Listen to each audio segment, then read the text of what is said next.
നമസ്കാരം. എല്ലാവർക്കും സുഖം തന്നെയല്ലേ? ഹെവൻ ഓഫ് ഫുഡീസിലേക്ക് ഏവർക്കും സ്വാഗതം. നമുക്കിന്നൊരു ചില്ലി ചിക്കൻ റെഡിയാക്കുന്നത് കണ്ടാലോ? പിന്നെ ഈ ചാനൽ ആദ്യമായി കാണുന്നവരാണെങ്കിൽ സബ്സ്ക്രൈബ് ചെയ്യാൻ മറക്കരുതേ. ഇഷ്ടമെങ്കിൽ ലൈക്ക് ചെയ്യുക, ഷെയർ ചെയ്യുക.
വെള്ളം ഓൾറെഡി വന്നു കൊള്ളും കേട്ടോ.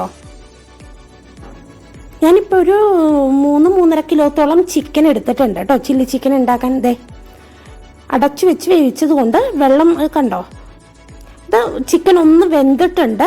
അപ്പം നമുക്കിതൊന്ന് ഊറ്റി വെക്കാം. ഇനി നമുക്ക് ഇതിനകത്തോട്ടുള്ള ആവശ്യത്തിനുള്ള കോട്ടിങ്ങിനുള്ള ഒരു ബാറ്റർ റെഡിയാക്കണം. ഇതിനായിട്ട് 1 കപ്പ് മൈദപ്പൊടിയും 1/2 കപ്പ് കോൺഫ്ലവർ പൊടിയും പിന്നെ കളറിന് വേണ്ടി ഞാനിവിടെ പിരിയം മുളക് പൊടിയാണ് കേട്ടോ എടുത്തിരിക്കുന്നത്. ഇതിപ്പോൾ നിങ്ങളുടെ കയ്യിൽ ഫുഡ് കളർ ഉണ്ടെന്നുണ്ടെങ്കിൽ റെഡ് ഫുഡ് കളർ ഇട്ട് കൊടുക്കാം. ഞാൻ ഇതിനകത്തോട്ട് 1 മുട്ടയും കൂടി പൊട്ടിച്ചൊഴിച്ചു. ഇനി ആവശ്യത്തിന് ഒരു പൊടിക്ക് ഉപ്പ് എന്ന് വെച്ചാൽ ചിക്കനിൽ നമ്മൾ ഓൾറെഡി ഉപ്പിട്ടാണ് വേവിച്ചിരിക്കുന്നത്. അപ്പോൾ മാവിന് ആ ഒരു പൊടി ഉപ്പ് ഇത് തോന്നാൻ വേണ്ടി ഒരു പൊടിക്ക് ഉപ്പും കൂടി ഇട്ടിട്ട് ആവശ്യത്തിനുള്ള വെള്ളവും ഒഴിച്ച് നമുക്ക് ഇളക്കി കൊടുക്കാം. അധികം കട്ടിയായിട്ടുള്ള ബാറ്റർ ആക്കരുത് കേട്ടോ. എന്ന് വെച്ചാൽ ഇത്തിരി ലൂസായിരിക്കണം. ആ ഒരു കോട്ടിങ് കിട്ടിയാൽ മതി ചിക്കനകത്ത്.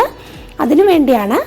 അപ്പോൾ ആവശ്യത്തിനുള്ള വെള്ളം ഒഴിച്ച് ഒത്തിരി ലൂസ് ബാറ്ററായിട്ട് എടുക്കണം നമ്മളിത്.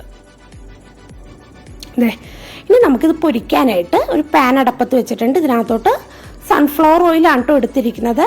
ഇത് ഒഴിച്ചു കൊടുക്കാം. പൊരിക്കാനുള്ള ഇത് ഒഴിച്ചു കൊടുക്കാം. എന്നിട്ട് നമുക്ക് ഈ ചിക്കൻ ഈ മാവിലോട്ട് ഇട്ട് ഒന്ന് കുഴച്ചെടുത്തതിന് ശേഷം ഈ എണ്ണയിലിട്ട് വറുത്ത് കോരാവുന്നതാണേ.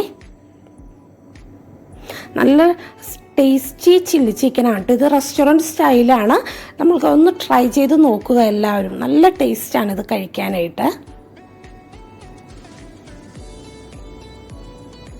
ജസ്റ്റ് ഒന്ന് ആ കോട്ടിങ് ആയാൽ മതി ചിക്കൻ്റെ പുറത്ത്. എന്നിട്ട് നമുക്കിത് ചൂടായ എണ്ണയിലോട്ട് ഓരോ ചിക്കനും ഇട്ട് വറുത്ത് കോരാവുന്നതാണ് കേട്ടോ. ഓൾറെഡി ചിക്കൻ വെന്തത് കൊണ്ട് നമ്മൾക്ക് കുറേ സമയമിട്ട് ഇതിനകത്തിട്ട് പൊരിച്ചെടുക്കേണ്ട ആവശ്യമില്ല. ജസ്റ്റ് ഒന്ന് ഫ്രൈ ആയാൽ മാത്രം മതി കേട്ടോ.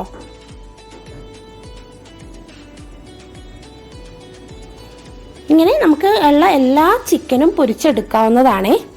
തിരിച്ചും മറിച്ചും ഇട്ട് വറുത്തെടുക്കണം. ഇതിപ്പോൾ നമുക്ക് വറുത്ത് കോരാം. ഞാൻ നേരത്തെ പറഞ്ഞ പോലെ ഒരുപാട് സമയം ഇട്ട് വറുക്കേണ്ട ആവശ്യമില്ല. എന്നുവെച്ചാൽ വേവിച്ച് വെച്ച് ഓൾറെഡി നമ്മൾ വെന്ത ചിക്കൻ ആണല്ലോ. നമുക്കിതെല്ലാം ഇങ്ങനെ വറുത്ത് കോരി മാറ്റാവുന്നതാണ്. ഇനി ഇതിന് ശേഷം നമുക്ക് ഈ പാനിൽ ഈ എണ്ണയിലിട്ട് തന്നെയാണ് കേട്ടോ ചില്ലി ചിക്കൻ റെഡിയാക്കുന്നത്. കൂടുതൽ ഓയിൽ ഉണ്ടെങ്കിൽ അത് മാറ്റണം കേട്ടോ. ഇതിപ്പോൾ പാകത്തിനുള്ള ഓയിലേ ഉള്ളൂ. ഇതിനകത്തോട്ട് ചെറുതായി അരിഞ്ഞു വെച്ചിരിക്കുന്ന വെളുത്തുള്ളി ചെറുതായി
കൊടുക്കുന്നുണ്ട്. പിന്നെ ഒരു 1/2 ടീസ്പൂൺ വിനാഗിരിയും കൂടി ഒഴിച്ച് കൊടുത്തിട്ടുണ്ട് കേട്ടോ ഇതിനകത്തോട്ട് ഞാൻ. എന്നിട്ട് നല്ലതുപോലെ ഇളക്കി യോജിപ്പിക്കാം നമുക്കിതെല്ലാം കൂടി. മസാലകളെല്ലാം ഒന്ന് നല്ലതുപോലെ ആ സവാളയിലൊക്കെ പിടിക്കണം. നല്ലതുപോലെ ഇളക്കി കൊടുക്കാം. ഇനി നമുക്ക് ഇതിനകത്തോട്ട് ഒന്ന് ഇളക്കി യോജിപ്പിച്ചതിന് ശേഷം ഇതിലോട്ട് ചിക്കൻ വേവിച്ച് മാറ്റി വെച്ചിരിക്കുന്ന ആ സ്റ്റോക്ക് ഉണ്ടല്ലോ, അത് നമുക്ക് കുറേശ്ശെ ഒഴിച്ചു കൊടുക്കാം. ആദ്യമേ കുറച്ച് ഒഴിക്കാം നമുക്ക്. എന്നിട്ട് നല്ലതുപോലെ ഇളക്കി യോജിപ്പിച്ച് ഇതൊന്ന് തിളക്കണം. ആ സമയത്ത് ഞാനിവിടെ ഒരു 3 ടീസ്പൂൺ കോൺഫ്ലവർ ഒരു കപ്പിലിടുകയാണ് കേട്ടോ. എന്നിട്ട് ഇതിനകത്തോട്ട് ഈ ചിക്കൻ വേവിച്ച വെള്ളം തന്നെ ഒന്ന് ഒഴിച്ച് മിക്സ് ചെയ്യുകയാണ്. നമ്മുടെ ആ ചില്ലി ചിക്കൻ്റെ ഗ്രേവി ഒന്ന് തിക്കാകാൻ വേണ്ടിയാണ് ഇങ്ങനെ കോൺഫ്ലവർ കലക്കി ഒഴിക്കുന്നത് കേട്ടോ. അപ്പോൾ ഇതൊന്ന് മിക്സ് ചെയ്ത് നമുക്ക് മാറ്റി വെക്കാം. നമ്മുടെ സവാളയും ആ ചില്ലി ചിക്കൻ്റെ സ്റ്റോക്കും ഒക്കെ കൂടി നല്ലപോലെ തിളക്കുന്നുണ്ട്. ഇനി ഇതിനകത്തോട്ട് വറുത്ത് വെച്ചിരിക്കുന്ന ചിക്കൻ നമുക്ക് ഇങ്ങനെ വറുത്ത് കോരുമ്പോഴേക്കും നമുക്ക് ഇങ്ങനെ ഒട്ടിപ്പിടിച്ചൊക്കെ ഇരിക്കുമല്ലോ, അതൊക്കെ ഒന്ന് അടർത്തി ഇടണം കേട്ടോ. ആ ചിക്കനെല്ലാം നമുക്ക് ഇതിനകത്തോട്ട് ഇട്ട് കൊടുക്കാം. ചിക്കൻ വേവിച്ച വെള്ളം ഒരിക്കലും കളയരുത്. ഇതിന് അത്യാവശ്യം വേണ്ട മെയിൻ സാധനമാണ് ചിക്കൻ്റെ സ്റ്റോക്ക്. അത് നമുക്ക് ഇതിനകത്തോട്ട് ഇട്ട് കൊടുക്കാവുന്നതാണ്. അപ്പം ചിക്കൻ മുഴുവനും നമുക്ക് ഇതിനകത്തോട്ട് അടർത്തി ഇട്ടതിന് ശേഷം നല്ലതുപോലെ ഇളക്കി യോജിപ്പിക്കണേ. അപ്പോൾ ഇതിനകത്തോട്ട് ചാറിൻ്റെ കുറവ് തോന്നണമെങ്കിൽ ചിക്കൻ സ്റ്റോക്ക് നിങ്ങൾക്ക് ആവശ്യം പോലെ ഒഴിച്ചു കൊടുക്കാവുന്നതാണ്. ഡ്രൈ ആയിട്ടുള്ള ചില്ലി ചിക്കനാണ് വേണമെന്നുണ്ടെങ്കിൽ അധികം സ്റ്റോക്ക് ഒഴിച്ചു കൊടുക്കേണ്ട ആവശ്യമില്ല. ഞാനിപ്പോൾ ഇത്തിരി ഗ്രേവി ആയിട്ടാണ് എടുക്കുന്നത് ചില്ലി ചിക്കൻ. ഇളക്കി യോജിപ്പിച്ചു. അപ്പോൾ എനിക്കൊരു ഇത്തിരി ചാറ് കുറവ് പോലെ പെരളം പോലെയല്ലേ ഇപ്പോൾ ഇരിക്കുന്നത്. അപ്പോൾ ഇതിനകത്തോട്ട് ഞാൻ ഇത്തിരിയും കൂടി സ്റ്റോക്ക് ഒഴിച്ചു കൊടുക്കുന്നുണ്ട്.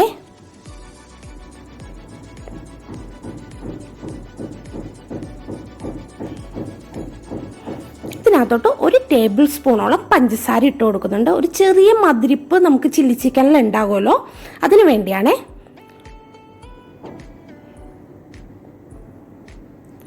അത് എന്നിട്ട് നല്ലതുപോലെ ഒന്ന് ഇളക്കണം. അപ്പോൾ എനിക്കൊരു ഇത്തിരി പുളി കുറവ് തോന്നി. ഞാനപ്പോൾ ഒരു 1/2 ടീസ്പൂൺ കൂടി വിനാഗിരി ഒഴിച്ചു കൊടുത്തിട്ടുണ്ടേ. എന്നിട്ട് ഇതിനകത്തോട്ട് കോൺഫ്ലവർ കലക്കിയത് നമുക്ക് ഒഴിച്ചു കൊടുക്കാം.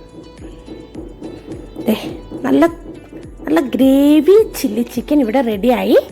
ഇതിനകത്തോട്ട് നമുക്ക് അരിഞ്ഞു വെച്ചിരിക്കുന്ന സ്പ്രിംഗ് ഓണിയനും കൂടി നമുക്ക് ഇട്ട് കൊടുക്കാം. നമ്മുടെ അടിപൊളി ചില്ലി ചിക്കൻ റെഡിയായി.